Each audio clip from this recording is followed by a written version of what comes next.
We're back with the one and only Bill Lindsey of Impaler. Bill, how you doing, man? Good. How are you doing, Dustin? I'm doing well. It's great to be speaking with you again. Yeah. Always good to talk to you. It's been a while. I was just looking into it. It's been almost 16 years, I think, since you were on the show the first time. Really? That long ago? I recall. I was in my old house then. We moved since then. But yeah, I remember talking wrestling with you in that last interview. Well, I got to say, man, we've interviewed probably thousands of people since then. You were really one of the first guys that kind of agreed to give us the time of day back then, so I appreciate that. Is that right? Oh, always glad to talk to good folks like you. Well, Bill, I know Impaler just celebrated 40 years here. It seems like you guys are on your way to 50, probably. Really no signs of slowing down, it seems. Yeah, we keep plugging away. 40 years was actually like 2023 was 40 years, and then so this year's 40 years anniversary of Rise of the Mutants, which came out in 1985. So that's 40 years old.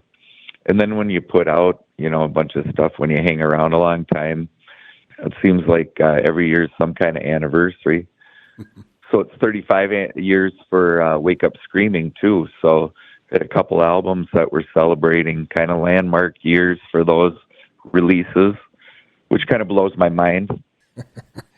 It does. I'm sure it doesn't seem that long ago, but then when you stop and kind of do the math, that was quite a while. Yeah, exactly. Yeah, it just flies right by, especially when you're having so much fun. But I hate to brag because, then people think you're, full of yourself or something. But, yeah, it's been a lot of fun. And when you're doing what you want to do, I guess, the time just gets away from you. Well, you mentioned Rise of the Mutants.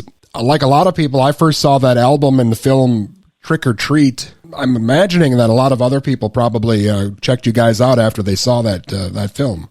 Yeah. If I had a nickel for everybody that told me that's how they found out about Impaler, I'd be rich. But, yeah, between that, there's that. So many people tell me that that's how they became aware of Impaler and then went and bought the album, which I'm sure Tipper Gore was not happy about. But they told me that. And also, so many people have told me that they didn't know about the Stooges or Iggy until they heard our version of Search and Destroy on If We Had Brains, We'd Be Dangerous. Wow. So those two things are kind of like reoccurring with all the people that I meet over the years. And I think that's cool. Well, and you mentioned 35 years since Wake Up Screaming, and that album you guys got coming out here again on vinyl even for the first time. Why was that not on vinyl before? Was that just kind of the switch over there in the early 90s? Or? Yeah, it came out, in 90, and that's when like CDs were king and cassettes. And, of course, that album didn't come out on Combat. That came out on a little independent label here in the Twin Cities called Channel 83. And so they just didn't have the budget, so we went with what was the media that was selling at that time. And also we settled for black and white artwork because it was a little cheaper too, and we tried to cut costs. But now Old Cemetery Records out in Rhode Island is fixing that problem. He's just released it on vinyl, and he released it with the intended full color cover that was painted for it by an amazing artist named Andy Tortolone. He toured a lot. That's a joke. We always screw up his name because it's really long. And like when he was in school, teachers would say Andy Tortolone, but it's Tortolat. He's just a master airbrush guy, and he did this wonderful piece of artwork. And we were so disappointed when we didn't get to use it on the cover. But now, that's been rectified. And when we play at the Turf Club on April 4th, because we're celebrating both of these albums, we're going to have the original artwork there. We're going to have it behind the merch booth and because it's a pretty big piece of artwork. Sure. It's on a big art board. And it's really cool. So we're going to have that on display at the show to be a part of the celebration. Trying to get Andy to come down there too. So if we can talk him into showing up, he'll be there behind the merch table too. So it's going to be fun. So with Wake Up Screaming, is this just like the original version in a newer form, or did you guys go back in and touch anything up or change anything as far as the music goes? It's just remastered, yeah, and there's no bonus tracks or anything. It's just straightforward. It sounds really great. It's really good. I'm always a little nervous at first when they kind of, take the old media and make, remaster it and stuff. Sure. And so far, it's turned out really great. I thought Rise of the Mutants remastering came out good, and especially the demos on the flip side of it. They put the whole album, or the whole EP, on side one, and then on side two they put, demo tracks, which were some good demo tapes that we had done back around the same era between the two albums. And when they remastered those, it just was like, wow, that sounds really great. If We Had Brains and Wake Up Screaming, they both turned out really good too. It just more separation and everything's just more upfront, and it's really great to hear them like that. So you mentioned you'll have these at the show coming up at the Turf Club. If the people can't make it to the show, will they be available online, maybe on your website or Bandcamp or anything like that? Not on our website, but on the label's website. And he's got free shipping in the U.S., so I've actually shared that on our Facebook and on mine too, I think. So if you follow us on Facebook, you can also look up Old Cemetery Records, and you can contact him there or through the link I put on our Facebook, and he'll send it to you postage free. Excellent. Well, you mentioned the anniversary show here April 4th at the Turf Club, and I know you guys have been playing around the area for a long time. What's the set list going to look like this time, or maybe even the stage show? Do you have any surprises in store? Well, for one thing, we completely revamped our set. So we put in a lot of tracks from Wake Up Screaming, and we're going to play the whole Rise of the Mutants EP. And then we put in some other songs that we haven't played in a long time, and maybe one or two that we've never played live before. So, and we're going to continue to do that through the year to add some different things. We have a whole agenda, and that, and then have a couple of the songs people expect us to play, the live favorites. So the set is going to be quite fresh and new. So I think people are going to really enjoy that. Our stage antics, they're always evolving, but it's always more about the energy than anything else. But we are always building, new props and new staging and different things, because that's fun to do. It's fun to be creative like that. And Zach and I put our heads together and make different things. And so it's just a evolving thing every time we play a show.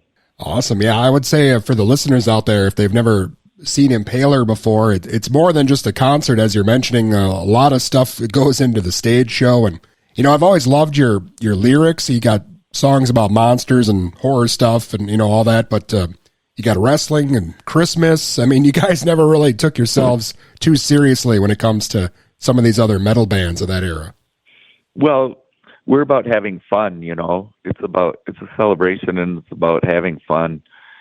And like the bands that, influenced us, Alice Cooper and Kiss, New York Dolls, Iggy, it's about fun, it's about celebrating life and having a good time, and maybe poking a little fun at things like death, because really it's going to happen to all of us at some point, and you can be morbid about it, or you can kind of look at it, tongue in cheek. And that's kind of the way I approach my lyrics. And, so we have a good time. It's like trick or treating in your adulthood. Well, Bill, I got to ask you, this has kind of been a running joke for us for almost 20 years now, I guess, but have you run into the Peters brothers lately? Have you seen them around town?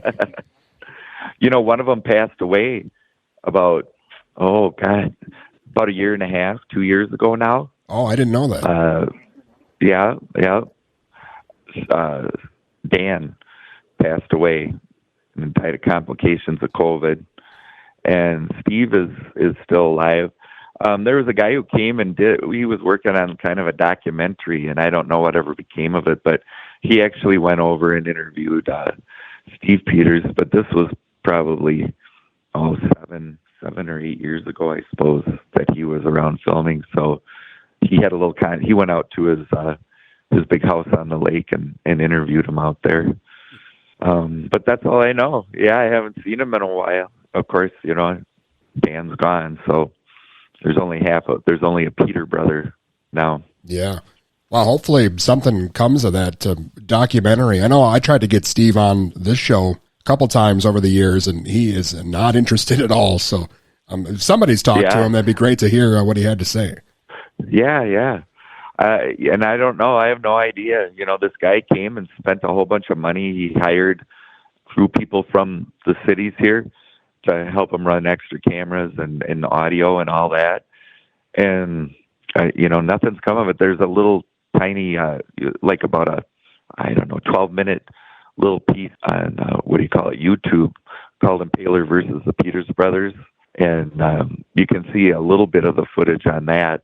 And it's pretty good. It's interesting. But I'd really be interested to see what he's going to do with all the footage. And he even sent a crew back. He went back to New York, and we did a zombie pub crawl, and he paid and sent for a crew to film the zombie pub crawl set too. So I really don't know. I don't know if he's waiting until I die, maybe, so he can make money off it. I don't know. I don't know. I don't know how much money he'd make off it either. Maybe he could get some McDonald's or something.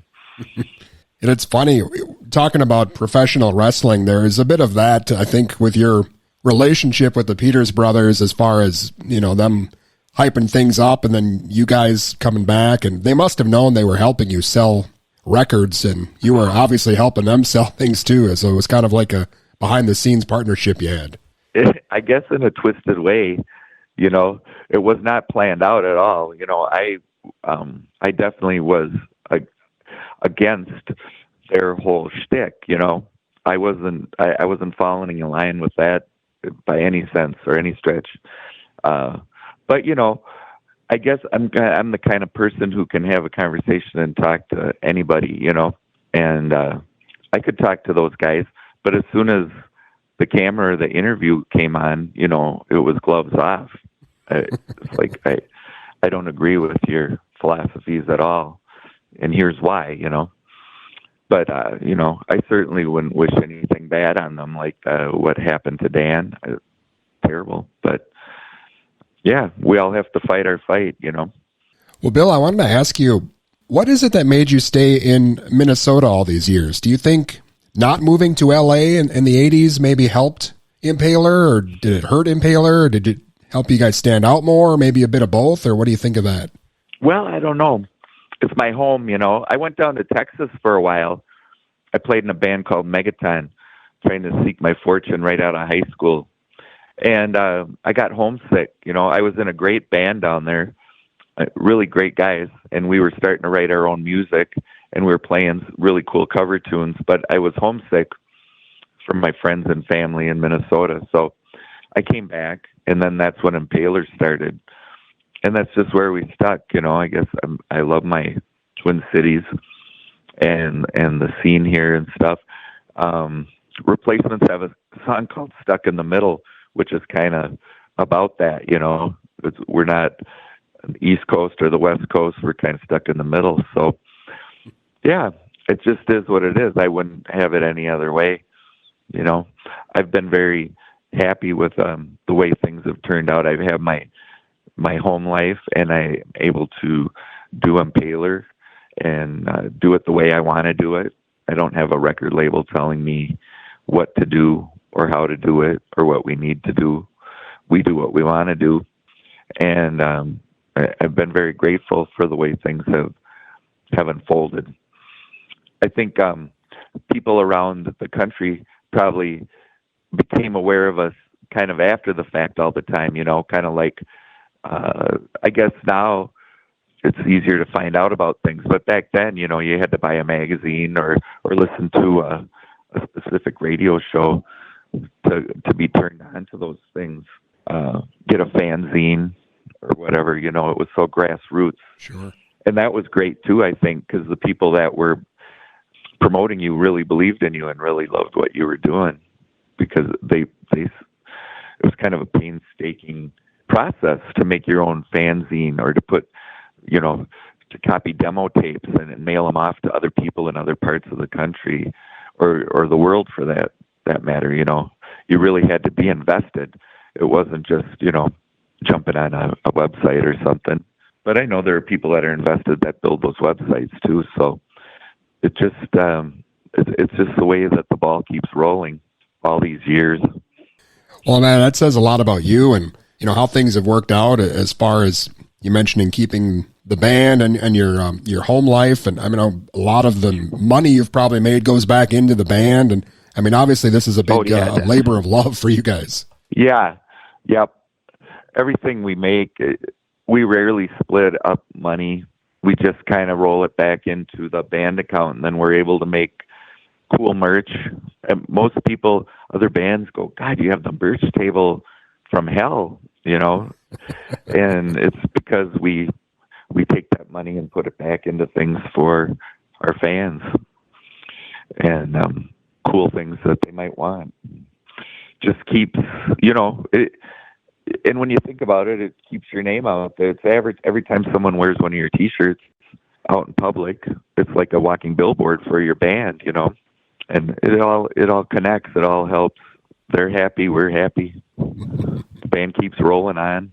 With that being said, do you have any new music maybe in the works? I know it's been a couple of years since The Great Hereafter was out. Could we see a new Impaler maybe down the road here?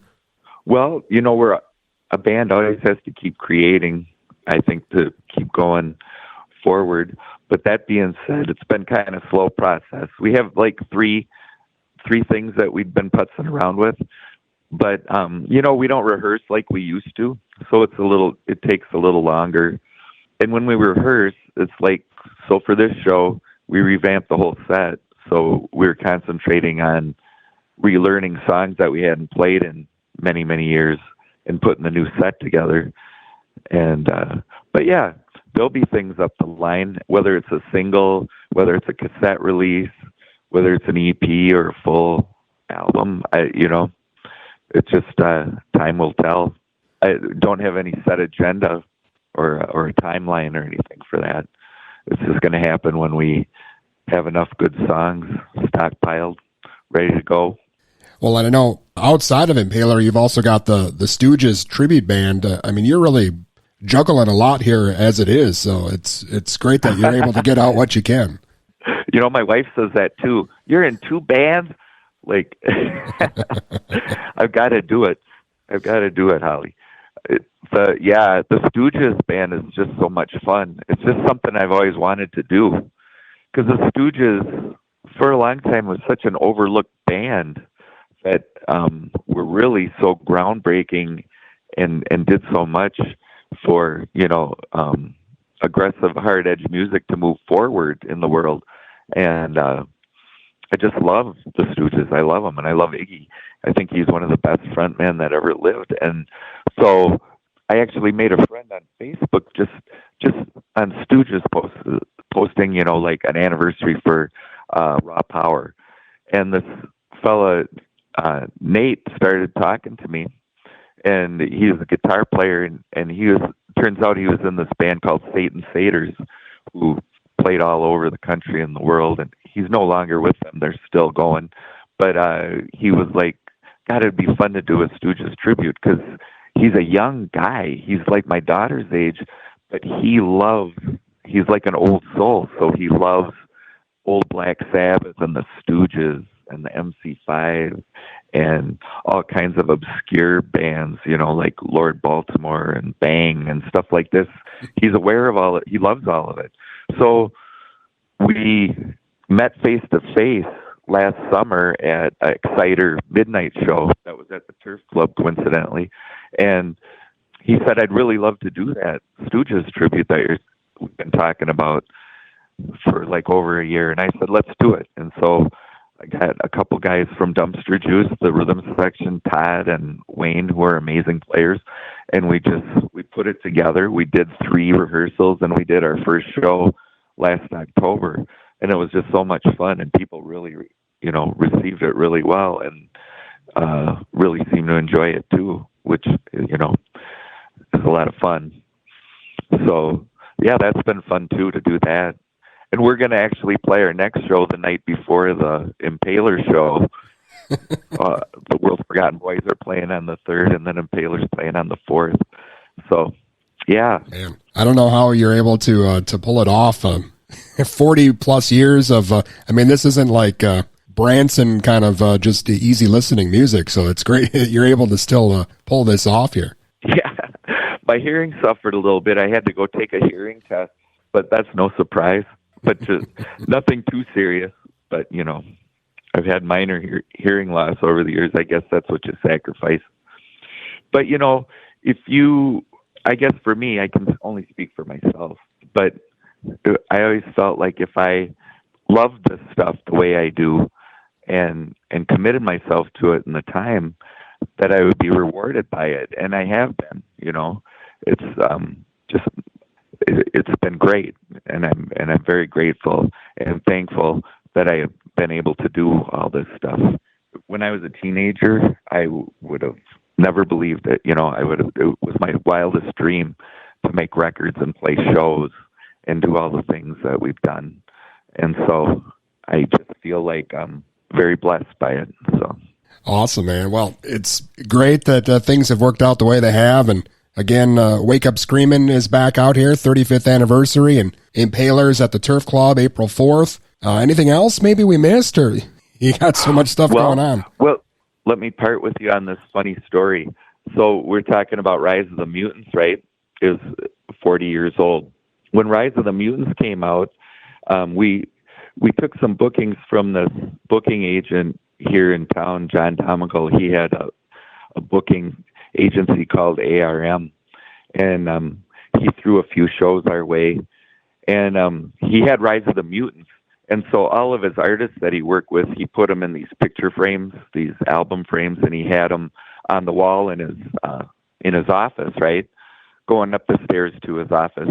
Well, he was working with Jesse the Body Ventura at the time, because Jesse had this song out called The Body, and He had a picture disc, and he was in his feather boas, and he was holding like a guitar that was shaped like a machine gun or something, and that was on the wall too. Well, Jesse came in to do some business with John, and I got this story from John Domical.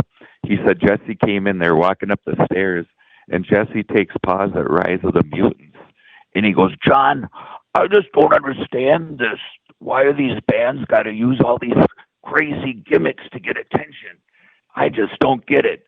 And I thought that was the funniest thing and the greatest thing ever, that a pro wrestler, and Jesse, the Body of all the pro wrestlers, would not appreciate the showmanship that was happening on our album, and that he was shocked by it. I think that is just the greatest story I ever heard.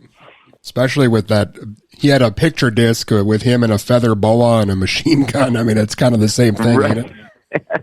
Or it might have been a guitar. I don't remember. I don't recall. I wish I had the picture disc, actually.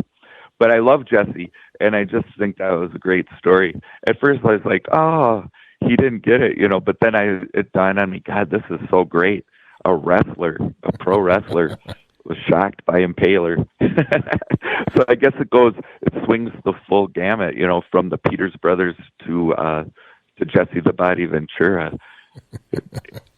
That's awesome, man. Well, Bill, I appreciate you taking the time with me today here, and I'm looking forward to finally getting Wake Up Screamin' here after 35 years. I missed it the first time around, so it'd be great to get that one finally. Oh, yeah. We'll make sure you have it. I know the CDs are being pressed up later. We'll have the vinyls. We'll have vinyls at the show. Vinyls can be purchased through the record label, which is Old Cemetery Records. They're on Facebook. And, yeah, thanks for always supporting Impaler. I can't thank you enough. Oh, no, it's my pleasure. And hopefully we can do it again here before another 16 years passes. Yeah, it'll blow by fast. So, yeah, we'll have to do that. Awesome, man. Well, thanks a lot, Bill. It's always great speaking with you, and thank you so much. I appreciate it. Oh, thank you, Dustin. Again, that was Bill Lindsey of Impaler, as their 35th anniversary of the Wake Up Screaming album is here, and that's going to be re-released by Old Cemetery Records. Also, you can see them coming out to the Turf Club in St. Paul on April 4th.